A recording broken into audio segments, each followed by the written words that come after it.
Hi guys, இன்னைக்கு PR push பண்ணலாம் அப்படின்னு சொல்லிட்டு ஸ்குவாடாக போயிருந்தோம். பார்த்தா எங்களுக்கு ஹேக்கர் கனெக்ட் ஆகிட்டான். சரி அப்படின்னு சொல்லிட்டு எங்கள் எல்லாரையும் பண்ணிட்டான்.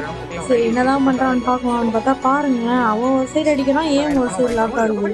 இவனெல்லாம் வச்சுக்கிட்டு என்ன பண்ணுறது, எதுக்கு தான் இப்படி பண்ணுறானுன்னு தெரிய மாட்டேங்குது. இவனெல்லாம் வந்து டக்குன்னு பேன் பண்ணிட்டாங்க. நீங்கள் சரி வருவானுங்க. நாங்கள் 4 பேர் ரிப்போர்ட் அடிச்சுட்டு ஒவ்வொரு பார்த்துட்டு இருந்தா அப்படியே மேலேருந்து வரத்துக்குள்ளேயே அவனை அடிச்சு கொள்கிறான். சரி கடைசியில் போய் பார்த்தீங்கன்னா 1 கிலோ 2 கிலோலாம் கிடையாது, 27 கிலோ அடிக்கிறான் மனசாட்சியே இல்லாமல். இவெல்லாம் அப்போ ரேங்க் புஷ் பண்ணுறவங்கலாம் வந்து அவங்க எவ்வளோ கஷ்டப்பட்டு பண்ணுவாங்க, அதெல்லாம் பற்றி கவலைப்படாமல் இவன் பாட்டுக்கு இவனை மாதிரியான ஆளுங்கெல்லாம் வந்து பாருங்க, ஒருத்தங்க கூட இறங்க முடியல, எல்லாருமே அடிச்சுட்டு இப்போ பாருங்களேன் வேற எங்கேயோ அடிப்பான் பாருங்க, அவன் மேலே போயிடுது. அது எப்படி தான் அப்போலாம் அடிக்கிறானோ எனக்கு தெரியல.